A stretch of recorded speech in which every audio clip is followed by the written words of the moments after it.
Hello everyone, आज का जो टॉपिक है हमारा that is cardiac cycle. Cardiac cycle के बारे में आज हम डिटेल स्टडी करेंगे। तो कार्डियक साइकिल क्या है?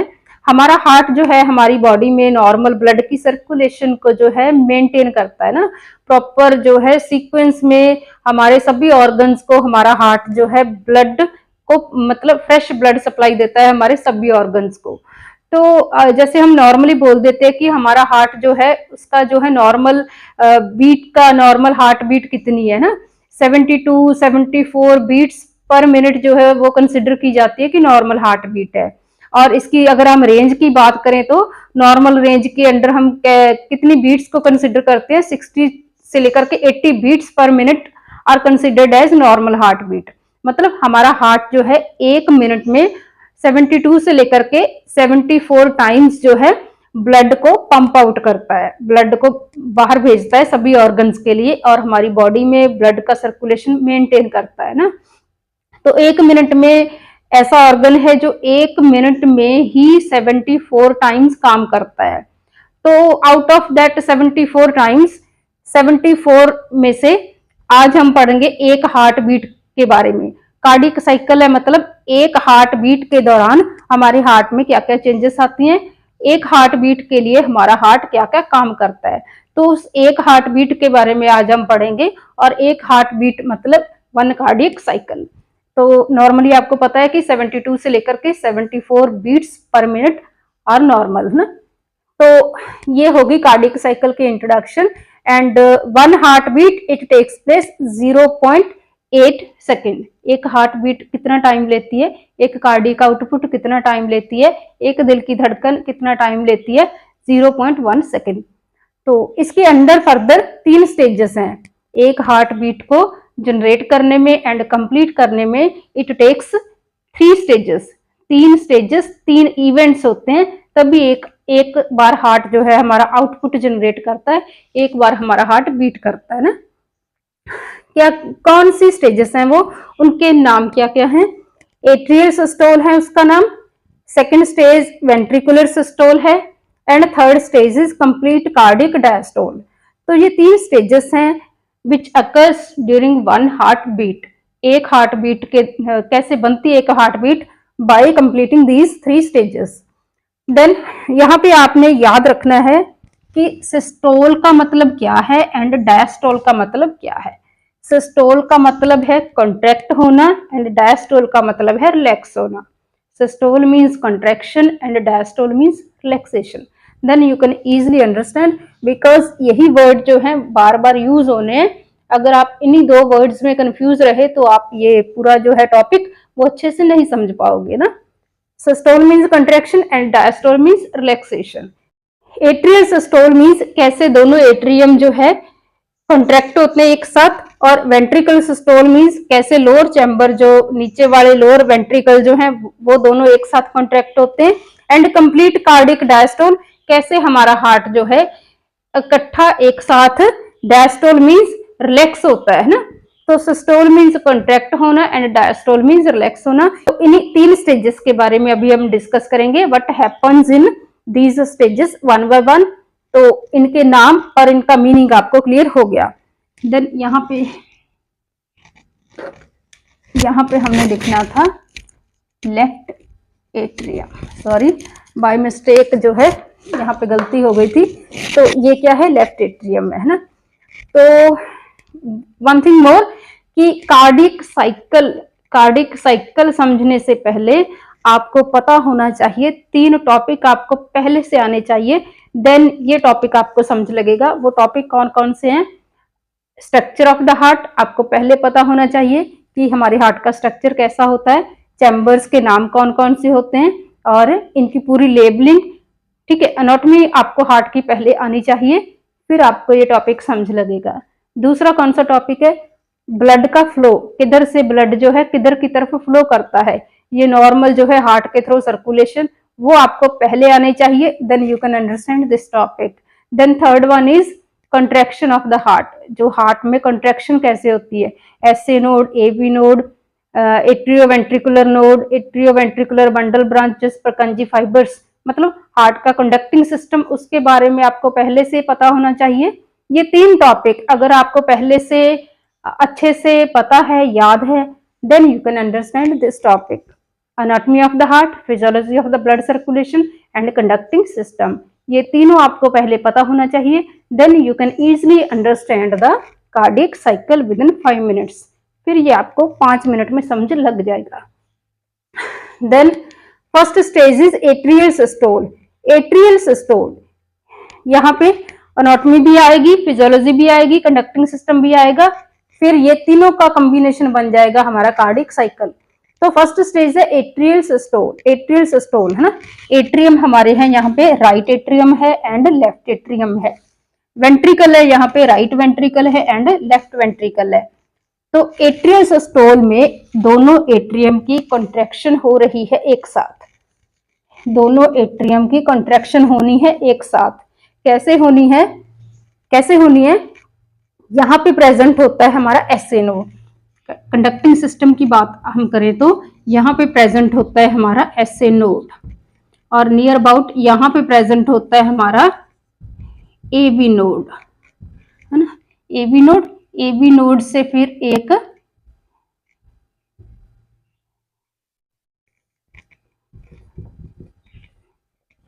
Atrioventricular bundle, then right and left atrioventricular bundle branches, and last में कंडक्टिंग सिस्टम क्या आ जाता है? Purkinje fibres.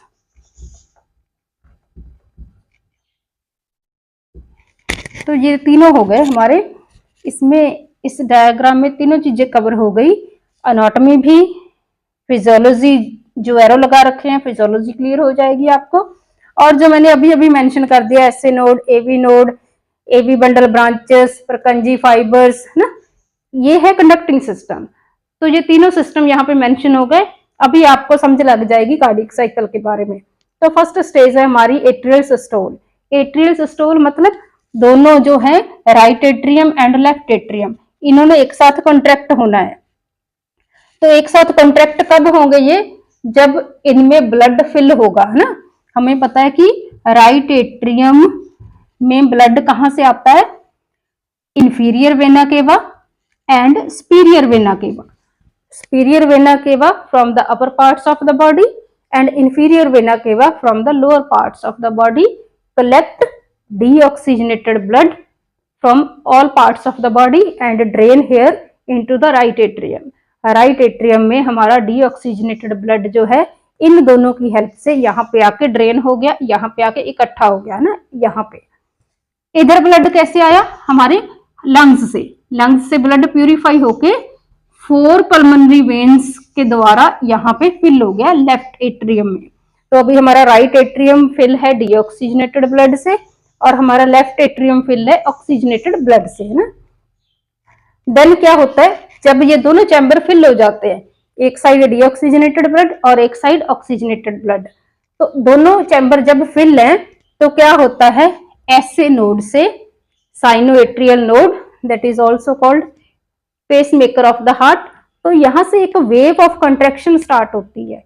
यहाँ ये क्या करता है? ये ट्रिगर करता है वेन ऑफ कंट्रैक्शन। एक इंपल्स जनरेट होती है, एक ऑर्डर जनरेट होता है और उस इंपल्स की फायरिंग होती है। फायरिंग मतलब वो इंपल्स जो है दोनों राइट एट्रियम जो है उनकी तरफ जो मतलब दोनों जो एट्रियम है उनकी तरफ ये इंपल्स फैल जाती है। दोनों की मायोकार्डियम जो मिडल लेयर है मसल्स की, उनकी तरफ ये ऑर्डर फैल जाता है। और जब ऑर्डर फैल जाता है एसए नोड से तो दोनों एट्रियम की जो मायोकार्डियम है वो एक, मायोकार्डियम मतलब मसल वाली लेयर, तो दोनों एट्रियम की जो मायोकार्डियम है, जो मसल्स है दोनों एट्रियम के, वो एक साथ कॉन्ट्रैक्ट हो जाएंगे। तो जब दोनों एट्रियम एक साथ कॉन्ट्रैक्ट हो जाएंगे तो राइट एट्रियम से ब्लड किधर चला जाएगा? नीचे वाले चैम्बर में, राइट वेंट्रिकल में, और लेफ्ट एट्रियम से ब्लड किधर चला जाएगा? नीचे वाले चैम्बर में, लेफ्ट वेंट्रिकल में। तो दोनों एट्रियम एक साथ कॉन्ट्रैक्ट होते हैं एंड ब्लड फ्लो करता है लोअर चैम्बर की तरफ बाय द एट्रियोवेंट्रिकुलर वाल्व के थ्रू।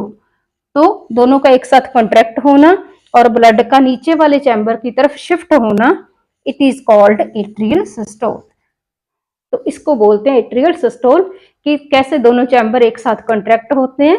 ऐसे नोड से जब इलेक्ट्रिकल फायरिंग स्टार्ट होती है, इलेक्ट्रिकल इम्पल्स जो है जब ऐसे नोड से शुरुआत होती है, वो इम्पल्स जो है दोनों एट्रियम की मायोकार्डियम की तरफ जो है फैल जाती है और दोनों मायोकार्डियम जो मसल्स हैं दोनों एट्रियम के वो एक साथ कॉन्ट्रैक्ट होते हैं। मतलब दोनों एट्रियम हमारे एक साथ कॉन्ट्रैक्ट होके ब्लड को फ्लो कर देते हैं टुवर्ड्स द लोअर चैम्बर्स और इसको बोलते हैं atrial systole. And this stage takes 0.1 second. तो ये स्टेज कितना टाइम रहती है? 0.1 सेकेंड तक ये स्टेज रहती है और ब्लड हमारा नीचे चला गया। इसके बाद क्या होना है? ऐसे नोड से इंपल्स किसने रिसीव कर लेनी है? एवी नोड ने। एवी नोड ने अभी यहां से तो ऑर्डर जब गया था इसने अपना काम फिनिश कर दिया, दोनों एट्रियम को कॉन्ट्रैक्ट कर दिया। अभी नेक्स्ट ऑर्डर किसने रिसीव करना है? एवी नोड ने। एवी नोड ने ऑर्डर रिसीव कर लिया। एवी नोड ने अभी ऑर्डर रिसीव कर लिया, लेकिन अभी तक कोई एक्टिविटी शुरू नहीं हुई। लोअर चैम्बर की अभी तक कोई एक्टिविटी शुरू नहीं हुई। एवी नोड जो है इंपल्स को रिसीव कर लेता है एंड जल्दी जल्दी इंपल्स को जो है नीचे की तरफ सेंड करता है ना। वही इंपल्स जो एवी नोड ने ऐसे नोड से रिसीव की वो एवी नोड ने इंपल्स आगे ट्रांसमिट करनी है, आगे भेजनी है। किसकी तरफ भेजेगा? एवी बंडल की तरफ भेजेगा, ये वाला जो पोर्शन है।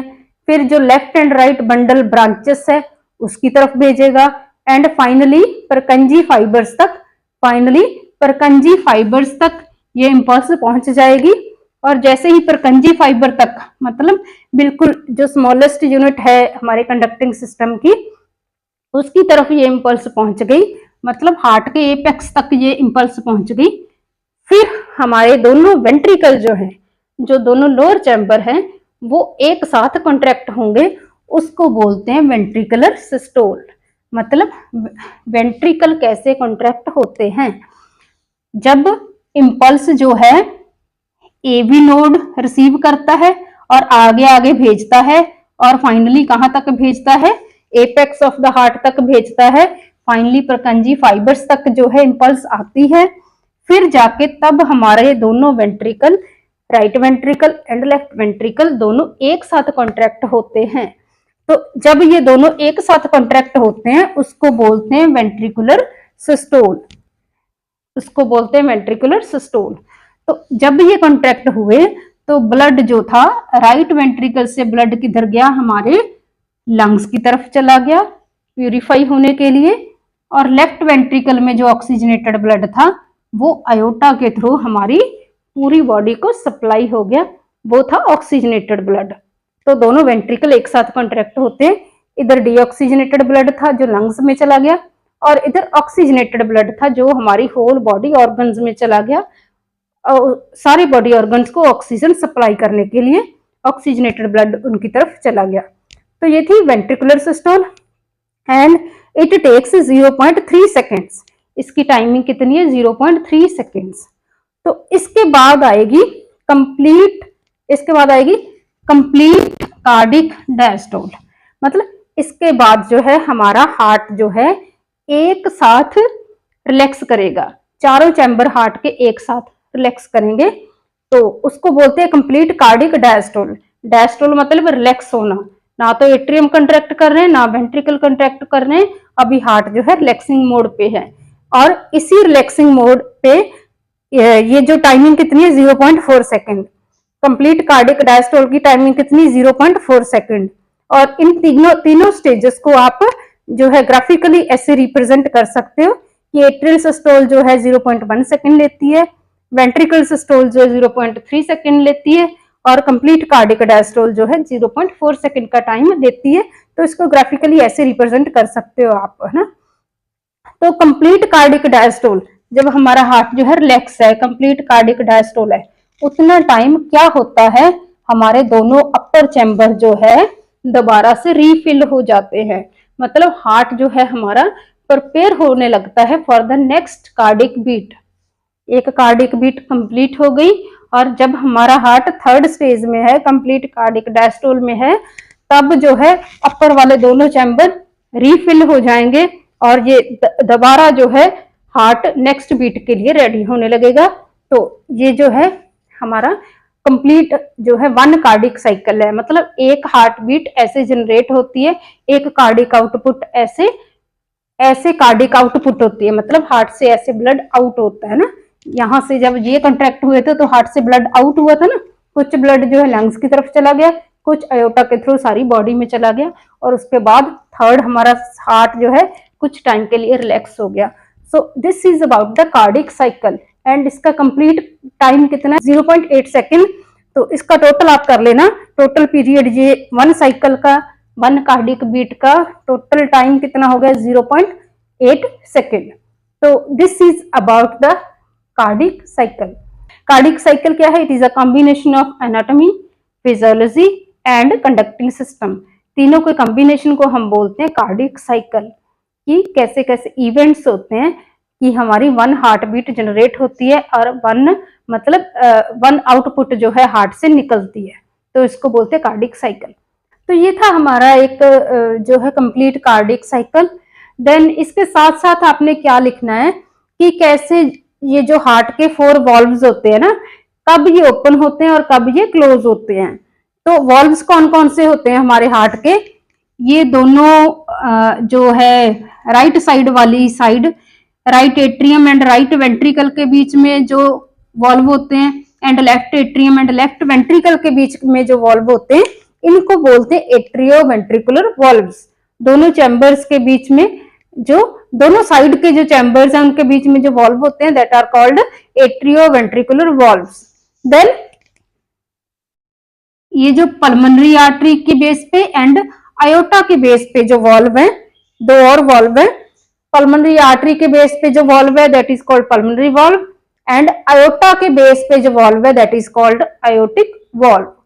तो ये वॉल्व जो है, चारों वॉल्व जो हैं, कब क्लोज एंड कब ओपन होते हैं? It depends upon the pressure in the chambers. जब हमारे राइट एट्रियम में प्रेशर बढ़ जाता है और वेंट्रिकल रिलैक्स होते हैं, तब ये दोनों वॉल्व जो हैं ओपन रहेंगे। एट्रियो वेंट्रिकुलर वॉल्व जो है दोनों साइड पे, ये दोनों ओपन रहेंगे। जब एट्रियम में प्रेशर बढ़ेगा और वेंट्रिकल रिलैक्स होंगे, तब ये वॉल्व ओपन रहेंगे। और जैसे ही सेकेंड स्टेज आती है वेंट्रिकुलर कंट्रैक्शन की, जब वेंट्रिकल में प्रेशर बढ़ेगा और एट्रिया रिलैक्स होंगे, तब ये दोनों वॉल्व क्लोज हो जाएंगे, एट्रियो वेंट्रिकुलर वॉल्व क्लोज हो जाएंगे। जब हमारे वेंट्रिकल कंट्रैक्ट होंगे तब ये वॉल्व क्लोज हो जाएंगे। और तब कौन से वॉल्व ओपन होंगे? राइट वेंट्रिकल की तरफ से ये जो है पल्मोनरी आर्टरी, इसका बेस पे जो वॉल्व है पल्मोनरी वॉल्व, ये ओपन हो जाएगा और ब्लड जो है इसके थ्रू पल्मोनरी आर्टरीज में चला जाएगा और फर्दर लंग्स में चला जाएगा। और लेफ्ट वाली साइड जो आयोटा है और इसके बेस पे जो आयोटिक वॉल्व है, ये ओपन हो जाएगा और ब्लड जो है हमारा आयोटा के थ्रू होल बॉडी ऑर्गन्स में चला जाएगा। तो जैसे वेंट्रिकल कंट्रैक्ट होते हैं तो aortic valve and pulmonary valve open होते हैं एंड ये पहले वाले जो एट्रियो वेंट्रिकुलर वॉल्व थे ये क्लोज हो जाते हैं। तो this is about the open and closure of the aortic and atrio ventricular valves. तो होप सो आज का टॉपिक जो कार्डिक साइकिल आपने अच्छे से समझ लिया होगा। फिर भी अगर डाउट हो तो आप पूछ सकते हो। तो ऐसे ही आपने जो है इन तीनों टॉपिक को मिला के एक नोट लिख देना है। तो बिल्कुल सिंपल वे से आपने जो है कंडक्टिंग सिस्टम से एसए नोड, एवी नोड की जो इन्वॉल्वमेंट से कैसे एट्रियम कंट्रैक्ट होते हैं, कैसे वेंट्रिकल कंट्रैक्ट होते हैं, तो इजी वे से इजी वर्डिंग पे आप इस पे नोट्स जो है रेडी कर सकते हो। तो अगर फिर भी कोई डाउट है तो आप पूछ सकते हो। और प्लीज इस चैनल को जो है, इस वीडियो को शेयर करो और इस चैनल को सब्सक्राइब करो। Thank you so much.